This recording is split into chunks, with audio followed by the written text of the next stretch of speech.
আসসালামু আলাইকুম। আজকের ভিডিওটা খুবই ইন্টারেস্টিং হতে চলেছে কারণ আজকের ভিডিওতে আমি আলোচনা করব মেডিকেলের হোস্টেল লাইফ নিয়ে। এই বিষয়ে অনেকেই জানতে চান, তবে এই বিষয়ে আপনাদের সাথে শেয়ার করাটা ঠিক হবে কিনা, কারণ এটা ইন্টারনাল বিষয়, তারপরেও আমি শেয়ার করতেছি। ওকে, সো আমি আজকের ভিডিওতে যা কথা বলবো হয়তো বা কোনো কিছু ভুল থাকতে পারে, কারণ এটা আনকাট ভিডিও হবে, কোনো এডিটিং হবে না। তো হয়তো বা কোনো কিছু ভুল হতে পারে, এটা এই ভিডিওর কনটেক্সটের সাথে মিলিয়ে নেবেন। ওকে, আচ্ছা, প্রথমে হচ্ছে যে আমি এই মেডিকেলের হোস্টেল লাইফটা টোটাল 10টা বিষয় নিয়ে আমি আলোচনা করব।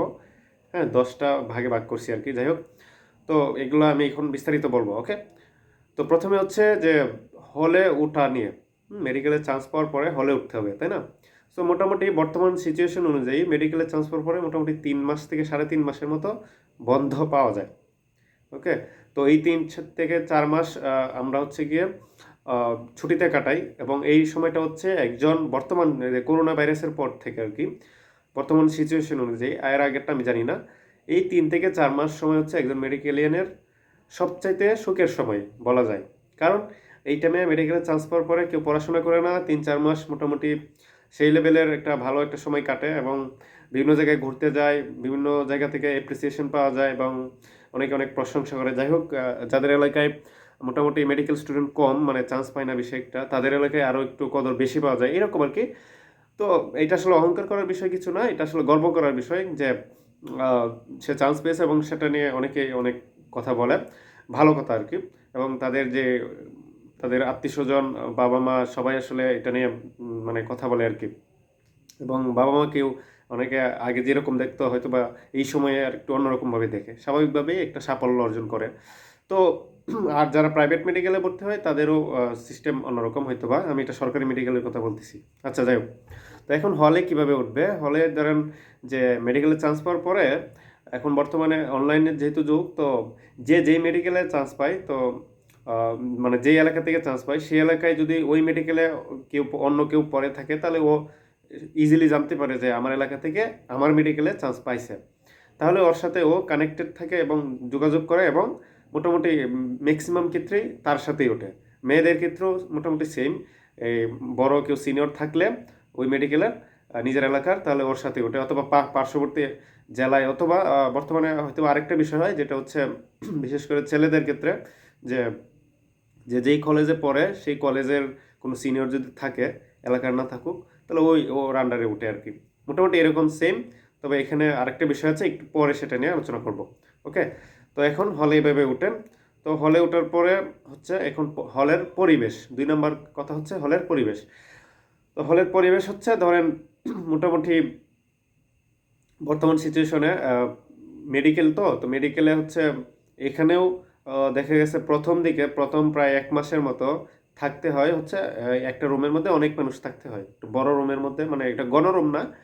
তবে এখানে ধরেন 4 জনের রুমের মধ্যে দেখা গেছে 6 থেকে 7 জন থাকতে হয় কিছুদিন, নিজেদের মধ্যে যাতে একটু কমিউনিকেশনটা বাড়ে, এবং এই হলের পরিবেশ সম্পর্কে যাতে জানতে পারে। তো মোটামুটি প্রথম দিকে এটা সব মেডিকেলে হয় না, তবে আমি যতগুলো মেডিকেল জানি এখন পর্যন্ত মোটামুটি এরকমই, প্রথম দিকে একটু বেশি মানুষ উঠে আর কি। একটা রুমের মধ্যে 6-7 জন এটা উঠে। জাস্ট যেহেতু এখনো ওই সিনিয়ররাও। আচ্ছা, আরেকটা কথা এখানে প্রথমে বলে রাখি যে সিস্টেমটা কীরকম, যে একটা হলের মধ্যে যেই ব্যাচ নতুন যে উঠবে, ওইটা হচ্ছে এর আগের ব্যাচকে মনে করেন যে অন্য জায়গায় যাবে, তারপরে নতুন ব্যাচ যায় উঠবে। তো সেমভাবে তার সিনিয়রও অন্য আরেক জায়গায় যাবে, এভাবে শিফটিং হবে, একটা থেকে আরেকটা শিফটিং হয়ে হয়ে তারপরে যায় আর কি।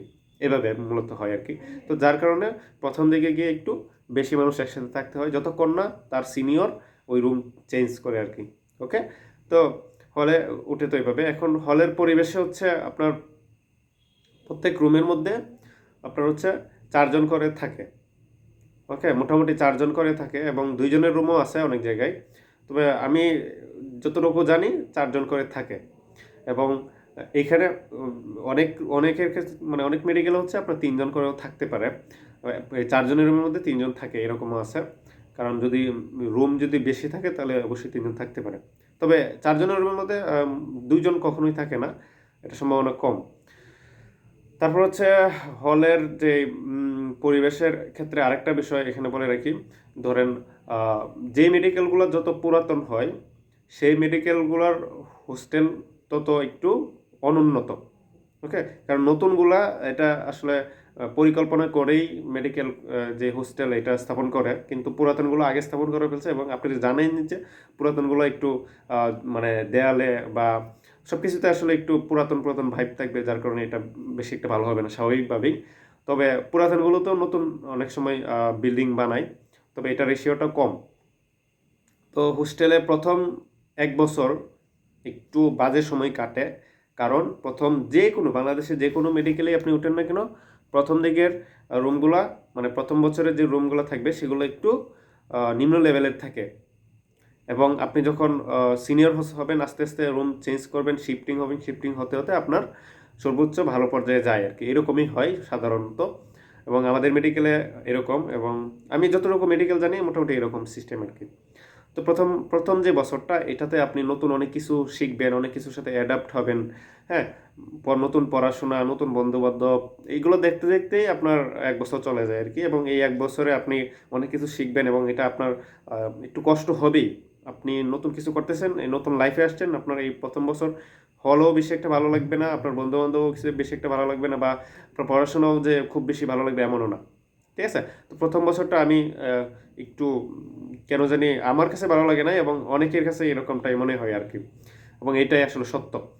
এরপরে সেকেন্ড ইয়ারে যখন উঠবেন বা থার্ড ইয়ারে যখন উঠবেন, তখন আস্তে আস্তে আপনি এগুলোর সাথে মানিয়ে নিতে পারবেন, এবং আপনি আরেকটু ভালো ফিল করবেন আর কি। এখন হচ্ছে হলের খাবার বিষয় সম্পর্কে। 3 নাম্বার, খাবার। তো হলে হচ্ছে নর্মালি ক্যান্টিন থাকে, অনেক সময় ডাইনিং থাকতে পারে। তো ক্যান্টিনের বিষয়টা যেটা, এটা হচ্ছে ধরেন একটা দোকান, এখানে আপনি যে খাওয়া দাওয়া করবেন এবং টাকা দিয়ে চলে আসবেন। ওকে, মোটামুটি ক্যান্টিন হচ্ছে এরকম। আপনি আহ, আবার অনেক অনেক ক্যান্টিন আছে, আপনি বাকিও খেতে পারেন, বাকি খেয়ে আবার ওখানে লিখে আসবেন আর কি, এরকমও আছে ক্যান্টিন। তো এটার সম্পূর্ণ অন্য একজনের দোকান বলতে পারেন, আপনার হলের ভিতরেই থাকবে আর কি, এরকমই। আর হচ্ছে গিয়ে ডাইনিং, ক্যান্টিন আর ডাইনিং এই দুই জায়গায় আসলে খাওয়া যায়, আর বাইরে তো খেতেই পারবেন, সমস্যা নেই। তো ডাইনিং যেটা, এটার মধ্যে একটু অন্যরকম আর কি। এখানে সবাই একসাথে, এটা শুধু আপনি শুধু শুধু খাবারই, মানে আপনাদের জন্য এটা রান্না করা হবে, এটা অন্য কেউ এখানে আসবে না, মানে বাইরের কেউ এসে খেতে পারবে না। বা বাইরের তো নর্মালি ক্যান্টিনও আসে না অনেক হলে, তবে কিছু কিছু হল আছে বাইরে থেকে এসে খেতে পারে আর কি। তো বাইরের মানুষ আর কি। তো এখন ডাইনিংয়ে হচ্ছে যেটা শুধু আপনাদের জন্য, মানে যারা স্টুডেন্ট আছে তাদের জন্যই এখানে রান্না পরিবেশন করা হয়, এবং এখানে বাকি লিখে খাতায় লিখে আসা আর কি হয় আর কি। প্রত্যেক দিন যখনই আপনি খাবেন তখনই লিখে আসবেন। আর ক্যান্টিনের কথা বললাম, এটা ধরেন একটা দোকান, এখানে আপনি শুধু খাবার পাবেন না, আরও অনেক কিছু আছে, মানে বিস্কিট, তারপরে কোল্ড ড্রিঙ্কস বা যা আছে সব কিছু এখানে থাকে আর কি। আচ্ছা, তো খাবারের সিস্টেম গেল। এখন খাবারের আরেকটা বিষয় অ্যাড করে রাখি। খাবারে আপনি আহ, মানে কত টাকায় খেতে পারবেন বা কি কি খেতে পারবেন। তো মোটামুটি মেডিকেলে আসলে একটু খরচ বেশি খাবারের ক্ষেত্রে, আর খাবারের ক্ষেত্রে। আর এখানে থাকবেন যে থাকাটা আসলে ফ্রি আর কি, এটা সরকারিভাবে থাকা হয়, এখানে কোনো টাকা দিতে হয় না, কিন্তু খাবারটা নিজের। তো খাবারের ক্ষেত্রে আপনার প্রত্যেক মাসে হিসাব করলে আনুমানিক 2500 থেকে 3500 টাকা যায় আর কি। ঠিক আছে, 2500 থেকে 3500 এর ভিতরেই যায়। যখন আপনি বাড়িতে চলে যাবেন ওই মাসে, ঠিক আছে, 15-20 দিন থাকবেন, তো তাহলে ওই মাসে তো 1200 থেকে 1300 যাবে। সেমভাবে 2000 থেকে 2500, মানে এরকম আর কি। তো ডেইলি আপনি যখন খাবেন, 2 বেলা খাবেন, আর সকালে তো নাস্তা করে বাইরে অথবা কলেজে গিয়ে। তো আপনি হচ্ছে মোটামুটি যদি মাছ দিয়ে খান তাহলে আপনার 50 টাকা থেকে 60 টাকা, আর যদি মুরগি দিয়ে খান তাহলে 40 থেকে 50 টাকা, এর এর ভিতরে থাকে আর কি। মোটামুটি সব হলে এরকমই। এরপরে স্পেশাল কিছু তো থাকে, সেগুলা তো ধরেন গরু গোস্ত বা বিরিয়ানি, কোনো সময় পোলাও, এগুলো রান্না করে, তো এগুলো তো আপনি একটু প্রাইস বেশি লাগবে। এগুলো প্রত্যেক সপ্তাহে থাকেই আর কি। তো এই হচ্ছে কথা। এখন হচ্ছে 4 নম্বরে আমি যেটা রাখবো যে হলের পানি এবং ওয়াশরুম এইগুলোর ব্যবস্থাপনা। আচ্ছা, এইটা একটু সমস্যা। এখানেই আমি বললাম যে ফার্স্ট ইয়ারে থাকতে আপনি এই সব বিষয় নিয়ে একটু পিছিয়ে থাকবেন, এবং এগুলা একটু অনুন্নত থাকে। আপনার দেখবেন যে পানির সমস্যা থাকতে পারে অনেক সময়, মানে পানি আসতেছে বা পানি নষ্ট হয়ে যেতে পারে, পানির যে লাইন। এবং সবচেয়ে বড় যে সমস্যাটা হয় সেটা হচ্ছে আপনার এই ওয়াশরুম, বাথরুমের সমস্যা। এবং এইখানে আসলে দেখা গেছে, আমি যতটুকু মেডিকেলে জানি যে প্রথম দিকে যে প্রথম বছরটা এখানে আহ, মানে স্টুডেন্টের তুলনায় ওয়াশরুম কম থাকে। আমাদের মেডিকেলে আছে, ওসমানী মেডিকেলে, এবং অন্য আরও কিছু মেডিকেলও আমি জানি যতটুকু, ওয়াশরুম দেখা গেছে কম থাকে। আহ, এবং এটা অবশ্যই অনুন্নত থাকবে অনেক সময়। এটাই হয় আর কি।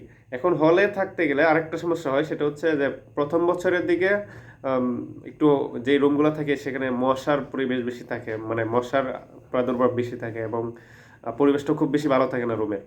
তবে এইগুলা নিজের কাছে নিজেরা যদি ভালোভাবে ব্যবস্থাপনা করে নেওয়া যায়, তখন রুমও অনেক ভালো দেখায় আর কি।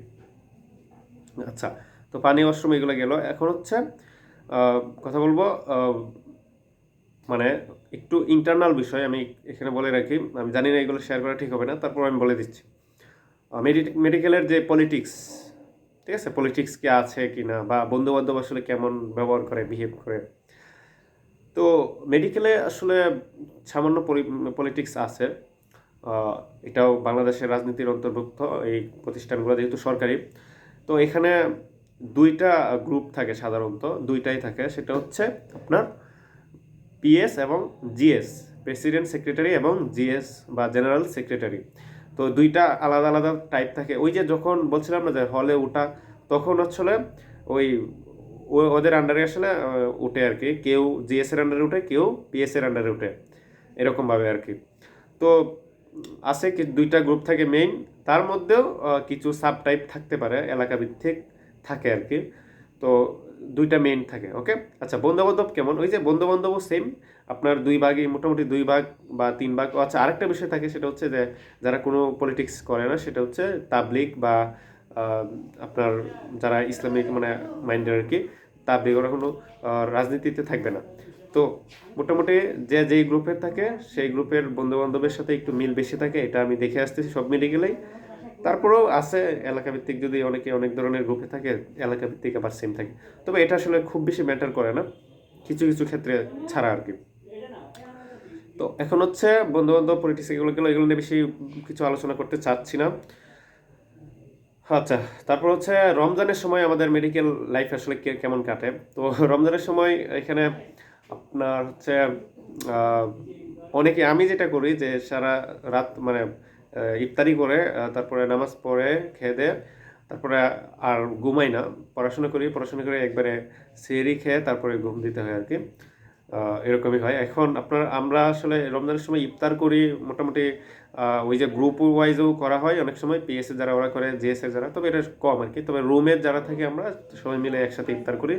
এবং অনেক ক্ষেত্রে হচ্ছে মানে যে যে মেডিকেলের থাকে, ওই মেডিকেলের এলাকা যে যত বন্ধু বান্ধব আছে, মানে ওই জেলার বলতে পারেন বা ওই বিভাগের, তখন ওই জেলার যারা বাসা আশেপাশে থাকে, তাদের এখানে অনেক সময় ইনভাইটেশন পাই আমরা এই ইফতারের জন্য, এবং ওখানে আমরা যাই আর কি। এবং রমজানে মোটামুটি ভালোই লাগে, আমরা যখন একসাথে ইফতার করি, একসাথে সেহরি করি, এবং অনেক সময় দেখা যাচ্ছে একসাথে নামাজ বা সব কিছু আসলে একসাথে করা হয়, তো ভালোই লাগে। তবে এখানে একটা বিষয় ভালো লাগে না রমজানে, যেটা হচ্ছে আহ, মানে ইফতারটা নিজেরা করতে হয়, তো তো এটা আসলে যারা পুরোপুরি মায়ের উপরে নির্ভরশীল, তাদের জন্য একটু সমস্যা হয়, বিশেষ করে আমার জন্য। যাই হোক, এখন হচ্ছে আমরা উম, আহ, কিরকম আসলে আড্ডা দিই হলে, বা আরও আসে বিষয় ট্রিট, যেটা আর কি। তো আড্ডা বলতে আমরা, আচ্ছা, 7 আর 8 আমি একসাথে বলে দিই, আড্ডা, ট্রিট, আর আমাদের আরেকটা টপিক আছে, সেটা হচ্ছে বৃহস্পতিবার। মানে বৃহস্পতিবার আমাদের জন্য লাগে ঈদ, ঠিক আছে? কারণ আপনি সারা সপ্তাহে শনি থেকে বৃহস্পতিবার পর্যন্ত আপনি ক্লাস করবেন। শুধুমাত্র বৃহস্পতিবার যে রাত আছে, ওই সময় কেউ পড়াশোনা করে না, মোটামুটি পরীক্ষা থাকলে, একমাত্র বড় পরীক্ষা থাকলে তখন পড়াশোনা করে, এছাড়া কেউ পড়ে না বৃহস্পতিবারে। তো বৃহস্পতিবারে আমাদের জন্য ঈদ মোবারকের মতো লাগে, এবং এই দিন আমরা মোটামুটি আড্ডা দিই। 2-3 রুমের মানুষ একসাথে বসে অনেক সময় কথা বলি, বা রুমের যারা থাকে তারাও মিলেও আমরা অনেক সময় আড্ডা দিই, বিভিন্ন বিষয় নিয়ে আলোচনা করি। বা অনেকে অনেক আনন্দ করে আর কি, অনেক কিছু করে আর কি, যেমন গান বাজনা বা যেটাই হোক, একটা বিষয় সম্পর্কে বলতে চাচ্ছি না। তারপর হচ্ছে ট্রিট, মানে আড্ডার সাথে ট্রিট যায় আর কি। তো মোটামুটি যাদের বার্থডে থাকে, জন্মদিন বা এগুলার জন্য অনেকে ট্রিট দেয়। হ্যাঁ, বা আমরা সবাই মিলে যাই আর কি, ওই গ্রুপের বা আমরা যারা একসাথে চলি সবসময়, তারা মিলে আসলে ওই এইগুলো করা হয় আর কি। কেউ ট্রিট দেয়, বা আমরা সবাই মিলেও একসাথে মাঝে মধ্যে খেতে যাই। ওকে, আর বার্থডে তো কেউ না কারো থাকেই প্রত্যেক মাসে, এবং তখন আমরা ওইগুলা সেলিব্রেট করে আর কি অনেকে। আমি যদিও এটা বেশি একটা পছন্দ করি না। তো যাই হোক, এরপরে বলবো আচ্ছা, বৃহস্পতিবার কি হয় এটা তো বলে দিলাম। বৃহস্পতিবারেও অনেক আড্ডা হয়, এটা আমাদের জন্য ঈদ মোবারক লাগে, সারা সপ্তাহে ক্লাস করি তো। আচ্ছা, তারপর লাস্ট 9 নম্বরে আমি বলবো যে ছুটির সময় কি করি, আমরা ছুটিতে কি করি। তো ছুটির সময় হচ্ছে আমরা মোটামুটি মেডিকেলে যখন আমরা ছুটি পাই, ধরেন ঈদের জন্য ধরেন 7 থেকে 8 দিন ছুটি দিবে, তবে আমরা এর সাথে আরও 1 সপ্তাহ থেকে 10 দিনের মতো, 7 থেকে 10 দিনের মতো আমরা এটার সাথে অ্যাড করে নিই। এটাকে বলে O2 নেই, মানে আমরা 7 দিনের সাথে আরও 7 দিন বা 7 দিনের সাথে আরও 10 দিন এটার সাথে অ্যাড করে নিব। তো এটা আমাদের মানে মোটামুটি এটা শিওর থাকে, প্রত্যেক ছুটির সময় এটা নেই। তো যার কারণে হচ্ছে মেডিকেলে যে ছুটিগুলো একটু দীর্ঘায়িতই হয়, প্রায় 15 দিনের নিচে আমি এখনও ছুটি পাই নাই। 15 থেকে 20 দিন এর ভিতরে থাকে আর কি। আর যখন আমরা প্রফেশনাল এক্সাম দিই, ফাইনাল এক্সাম, তখন মানে প্রত্যেক বছর, তখন হচ্ছে আমরা ওই পরীক্ষার পরে আবার 1 মাসের মতো ছুটি নেওয়া যায়। তো ছুটি আসলে আমাদের কম, বছরে মোটামুটি 3 থেকে 4টা, সর্বোচ্চ 4টা ছুটি পাওয়া যায়। এবং ওই 4টা ছুটির মধ্যে 20 দিন করে অ্যাভারেজ ধরলে 70 থেকে 80 দিন আমাদের ছুটি থাকে আর কি বছরে। এটা হয়, সমস্যা নেই। আমরা সব মেডিকেলে আসলে এরকমও না, অনেক মেডিকেলে 10 দিন বা 12 দিন নেওয়া হয়, তবে আমাদের মেডিকেলে 15 থেকে 20 দিনের মতো ছুটি নেই আর কি, ওসমানী মেডিকেলে। আচ্ছা, আরেকটা বিষয় এখন লাস্ট 10 অন্যান্য যে বিষয়গুলো আছে সেগুলো আমি খুব দীর্ঘায়িত করবো না এই ভিডিওটা। তো দেখেন, খেলাধুলা বিষয়ে আমরা অনেক সময় হলের যে মাঠ আছে, এই মাঠে আমরা খেলাধুলা করি। ওই যে প্রত্যেক বৃহস্পতিবার বললাম না, ওই সময় খেলা হয় বেশিরভাগ। তবে আমাদের মেডিকেলে যেহেতু মানে বেশি একটা বড় একটা মাঠ নাই, আছে মেইন ক্যাম্পাসে, এখানে নাই, তো এখন পর্যন্ত তেমন এখানে খেলাধুলা হয় নাই মাঠে। তবে আমরা ওই ইনডোরে যে মাঠ আছে, ইনডোরে গিয়ে খেলি অনেকে মিলে আর কি, বন্ধুরা মিলে, এবং সিনিয়র জুনিয়র ব্যাচ মিলেও আমরা খেলাধুলা করি। এবং বিভিন্ন সময় টুর্নামেন্ট আয়োজন করা হয় অন্য মেডিকেলের যেই স্টুডেন্টরা আছে তাদের সাথেও, বা অন্য কলেজের কোনো স্টুডেন্টদের সাথেও আমরা এরকম ম্যাচ আয়োজন করা হয় অনেক মেডিকেলে। এবং আমার মনে আছে আমরা আমাদের এখানে ঢাকা মেডিকেলের যে আমাদের ব্যাচ কারেসপন্ডিং স্টুডেন্টরা আছে তারাও এসেছিলো, আমরা একসাথে খেলাধুলা করছিলাম, যদিও আমরা জিতেছি।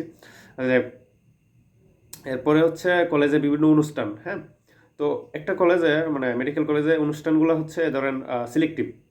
যেমন আপনার প্রত্যেক বছরই একটা ইন্টার্ন এন্ডিং হবেই, হ্যাঁ, যে ইন্টার্ন ব্যাচ তারা চলে যাবে, ওই ব্যাচে বিদায় অনুষ্ঠান যেটা বলে একবার ফাইনাল, ওইটাও হবেই। তারপর হচ্ছে যে মেডিকেলের যে মানে প্রতিষ্ঠানের যে দিন, বার্থডে বলতে পারেন ওই মেডিকেলের জন্মদিন, যেদিন প্রতিষ্ঠিত হয়েছিল ওই দিনের যে বা এটাকে বলে যে ধরেন আমাদের তো সিওমেক ডে বা ডিএমসি ডে বা এরকম আর কি।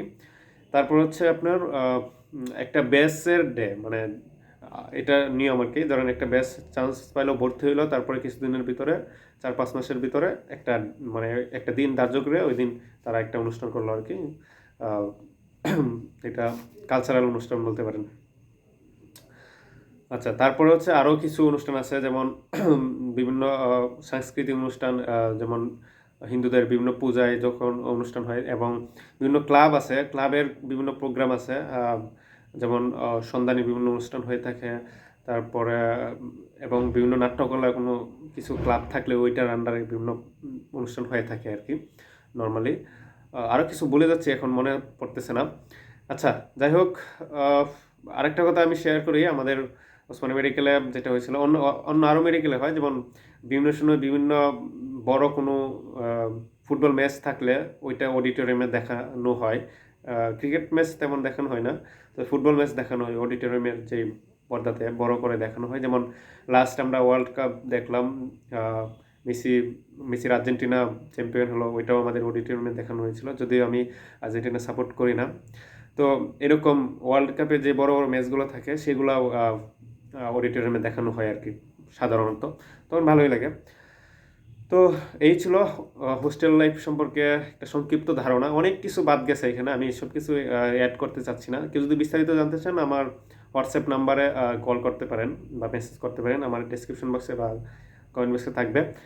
তো এই ছিল আজকের ভিডিওতে, দেখা হবে পরবর্তী কোনো ভিডিওতে। সে পর্যন্ত ভালো থাকবেন, সুস্থ থাকবেন, আর ভিডিওতে কোনো কিছু বুঝতে প্রবলেম হলে অবশ্যই আমাকে জানাবেন। আসসালামু আলাইকুম।